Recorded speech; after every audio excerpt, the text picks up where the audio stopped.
Welcome dear students, we are discussing cell structure and its organization, and currently we have to study the very important concept of plastids. Plastids are restricted to plant cells, okay? And there are different types of plastids found in plant cells. Let's have a look at these plastids and its variants or different varieties. So it may be leucoplast. Leucoplast are a very important category of plastids found in plant cells, and these are again found in diverse forms. Example, इसमें आप देख सकते हो leucoplast में आपको दिखाई देगा amyloplast. That is a category of plastid. Leucoplast which are nothing but colourless plastids. उसमें किसी भी टाइप का कलर आपको नहीं दिखेगा. Amyloplast are design for storage of starch. Starch का ये क्या करता है? स्टोरेज. सिमिलरली इलायोप्लास्ट, दूसरी कैटेगरी हम यहाँ कंसिडर करेंगे इलायोप्लास्ट, और इसमें आपको दिखाई देगा स्टोरेज ऑफ ऑयल.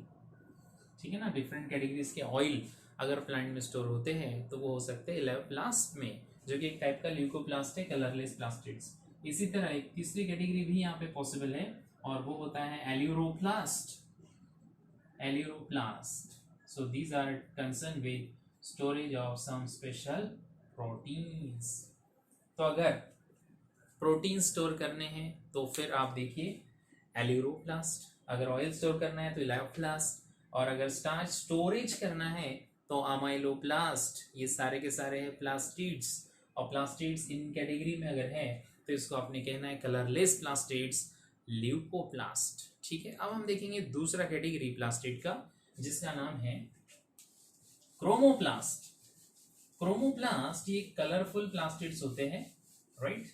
और कलरफुल प्लास्टिड्स जिसमें कि फोटोसिंथेटिक जो मेन आप कह सकते हो इसेंस मटेरियल होता है वो होता है chloroplast. But we have to deal initially with, हम पहले बात करेंगे क्रोमोप्लास्ट का, जिसमें आप देखिए जैसे कि पेटल्स होते हैं फ्लावर्स के, या फिर कुछ कभी लीव्स होते हैं डिफरेंट शेड्स ऑफ कलर्स के, right, rather than green we are talking about.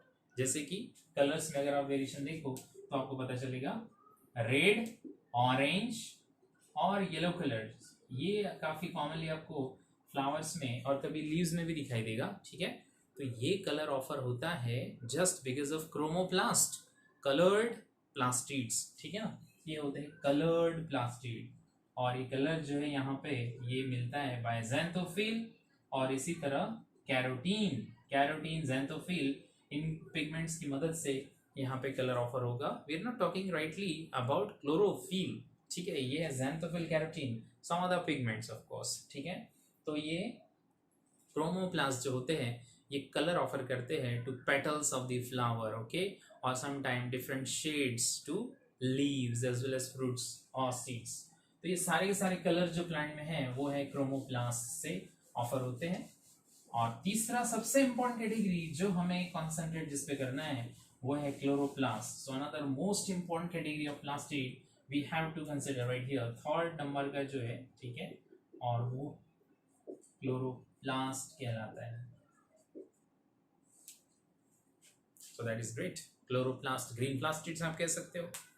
तो ये जो प्लास्टिड्स है क्लोरोप्लास्ट, इसको आप ग्रीन प्लास्टिड कहिए, और इसका बेसिक स्ट्रक्चर साइड में दिया गया है. ठीक है, आप देख सकते हो इसमें आउटर और इनर मेम्ब्रेन आपको दिखाई देगी. ठीक है, यहाँ पे देखिए आउटर मेम्ब्रेन दिखाई गई, आउटर प्लास्टिडियल मेम्ब्रेन, राइट, और बीच में एक छोटी गैप दिखाई गई है. ठीक है, जिसको हमने फिल किया हुआ है, और वो फिर से इंटर मेम्ब्रेनस स्पेस कहलाती है. ठीक है, intermembrane space, periplastidial space उसको आप कह सकते हो, peri plastidial space.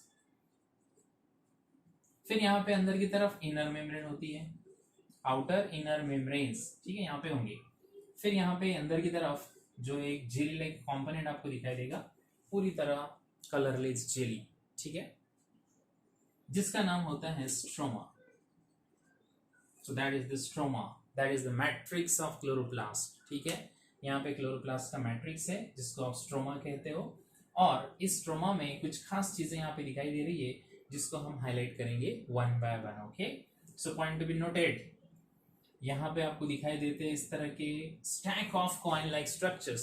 Stack of coin, जैसे कि आप कॉइन को एक के ऊपर एक अगर रखते हो तो इस तरह का स्टैक लाइक स्ट्रक्चर बन जाएगा। और जो नथिंग बट स्ट्रोमा के अंदर रहने वाला स्पेशल स्ट्रक्चर ग्रेना कहलाएगा। ठीक है, ग्रेना।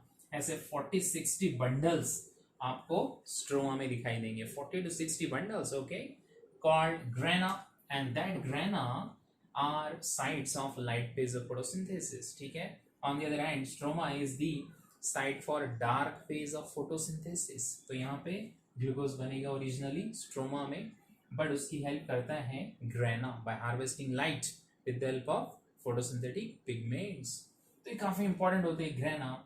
और ग्रेना यहाँ पे एक दूसरे को अटैच होते हैं by stroma lamellae. Stroma lamellae यहाँ पे बहुत सारे आप देख रहे हो। ठीक है, एक्सक्यूज मी। तो यहाँ पे स्ट्रोमा लैमिली को आप फ्रेट चैनल्स भी कह सकते हो, फ्रेट चैनल्स। ठीक है, इनको आप फ्रेट चैनल्स भी कह सकते हो, वेरी इंपॉर्टेंट, फ्रेट चैनल्स, या फिर स्ट्रोमा लैमिली, या फिर इंटरग्रेना लैमिली। इसके बहुत सारे नाम आप दे सकते हो। ठीक है, यहाँ पे कुछ खास तरह के स्ट्रक्चर्स हमने हाईलाइट किए हैं जिसको आपने कहना है राइबोसोम। तो यहाँ पे आपको राइबोसोम्स भी दिखाई देते हैं। ऑफ कोर्स राइबोसोम्स कौन से टाइप के होते हैं? 70s type of ribosomes are there. और यहाँ पे इसका अपना यूनिक प्लास्टिडियल डीएनए भी दिखाई देता है। ओके, यहाँ पे डीएनए भी होता है, राइट। यहाँ पे डीएनए है, राइबोसोम से बहुत सारे फोटोसिंथेसिस के लिए एसेंशियल एंजाइम्स यहाँ पे होते हैं। फोटोसिंथेसिस में जो डार्क फेज है, जो केल्विन साइकिल के नाम से हम सब समझते हैं। ठीक है, केल्विन साइकिल वेरी इंपॉर्टेंट। तो केल्विन साइकिल में जितने एंजाइम्स आपको जरूरी है वो सब यहाँ इस स्ट्रोमा में मिलेंगे। ठीक है, यहाँ पे मिनरल्स इंपॉर्टेंट होते हैं केल्विन साइकिल के लिए, वो सारे यहाँ पे आपको दिखाई देंगे स्ट्रोमा। तो ग्रेना और स्ट्रोमा दोनों को मिलके बना है ये क्लोरोप्लास्ट, राइट। इसमें डीएनए भी है, इसमें राइबोसोम्स भी है 70s टाइप के, जो प्रोटीन बनाने में हेल्पफुल है, ऑफ कोर्स, राइट। और डीएनए की वजह से ये हो जाता है semi autonomous cell organelle like mitochondria. Okay, ये आपने याद रखना है। एक थोड़ा कमेंट यहाँ पे करना जरूरी है ऑन एंडोसिम्बायोटिक थियरी। ठीक है, हाँ, तो इसको भी थोड़ा समझ लेते हैं। एंडोसिम्बायोटिक थियरी का क्या मतलब है? So as for some workers, okay, कुछ साइंटिस्ट का ऐसा मानना है कि पहले किसी यूकैरियोटिक सेल ने प्रोकैरियोटिक सेल को कंज्यूम किया होगा, नॉन फोटोसिंथेटिक। ठीक है, और दोनों मिलके एक ही सेल जैसा उन्होंने बिहेव किया होगा, सेल विद इन सेल। इसको कहा जाता है एंडोसिम्बायोटिक थियरी का कॉन्सेप्ट है ये।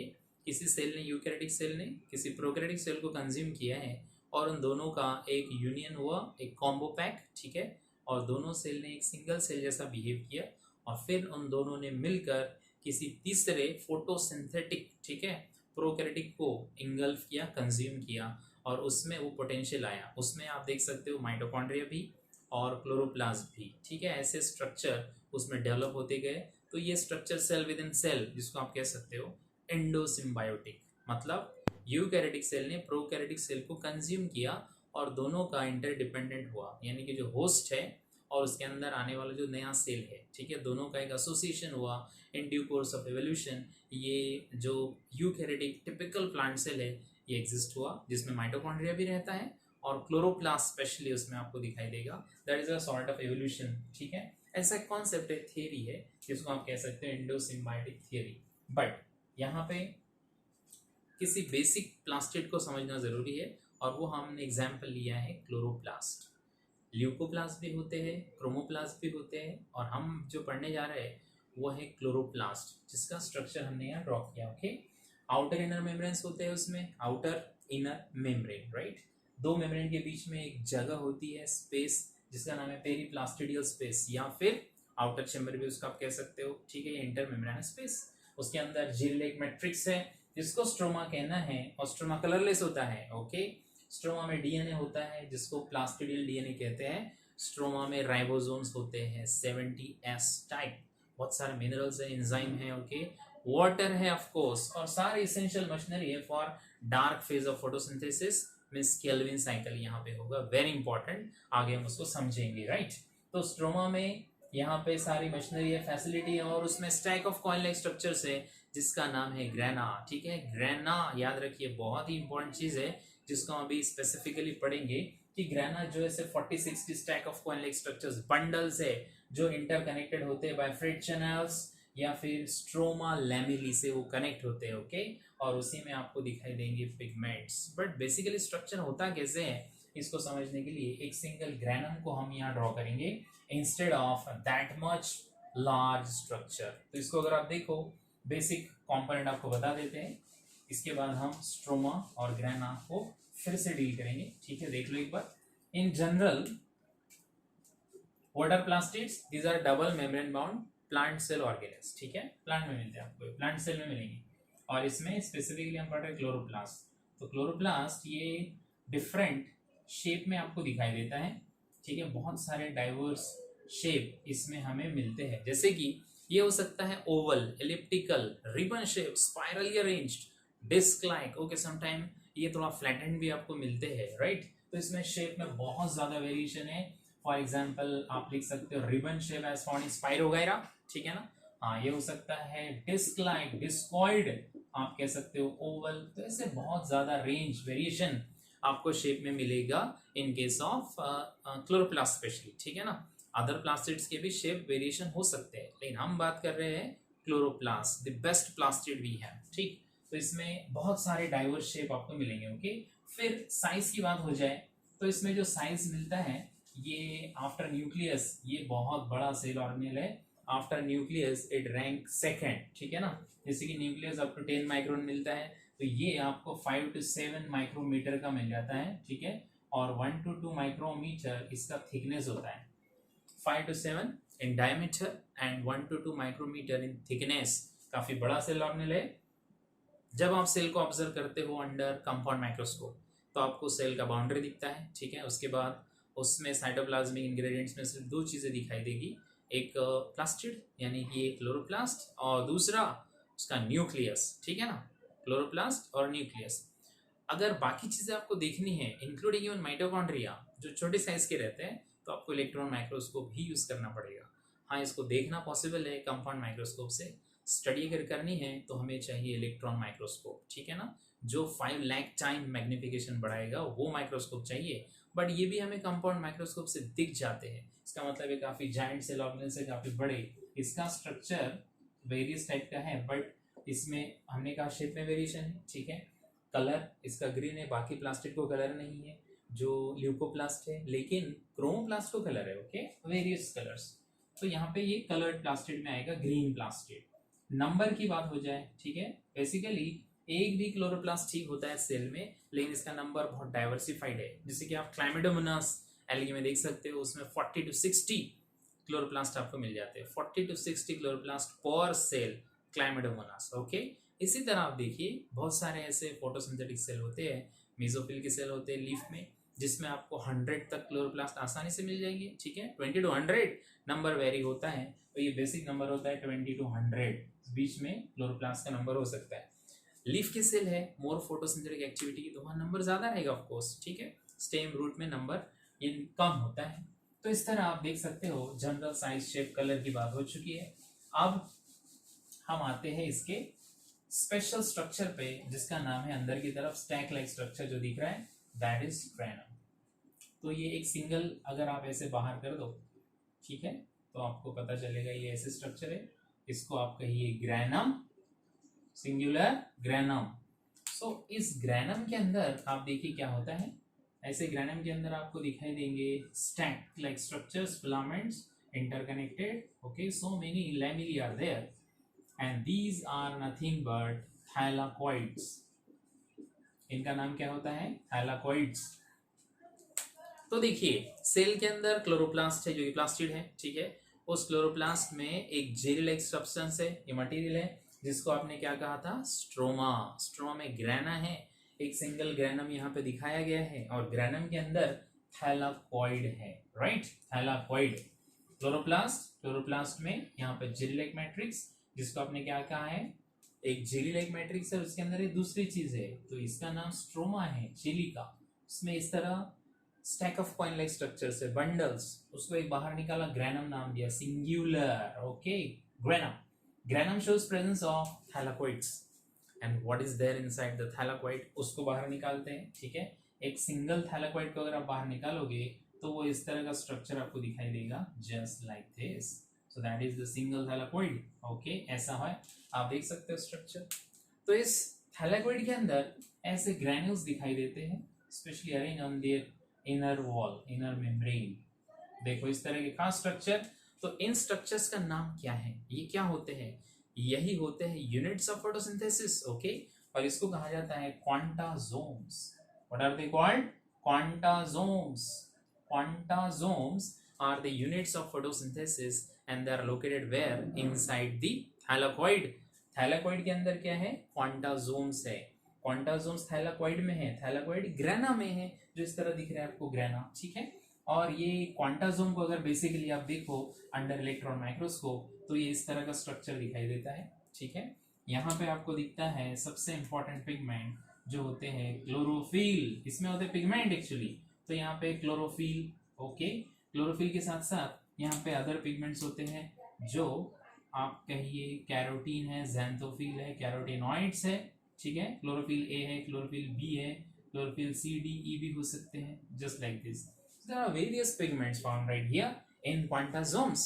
क्वांटाजोम्स में फोटोसिंथेटिक पिगमेंट होते हैं, right? Chlorophyll, carotene. Okay, carotene के अलावा यहाँ पे ज़ैंथोफिल रहता है, xanthophyll yellow colour, carrot like orange colour. ठीक है ना, तो ये अलग अलग शेड्स कलर्स हमें मिलते हैं जस्ट बिकॉज ऑफ पिगमेंट्स।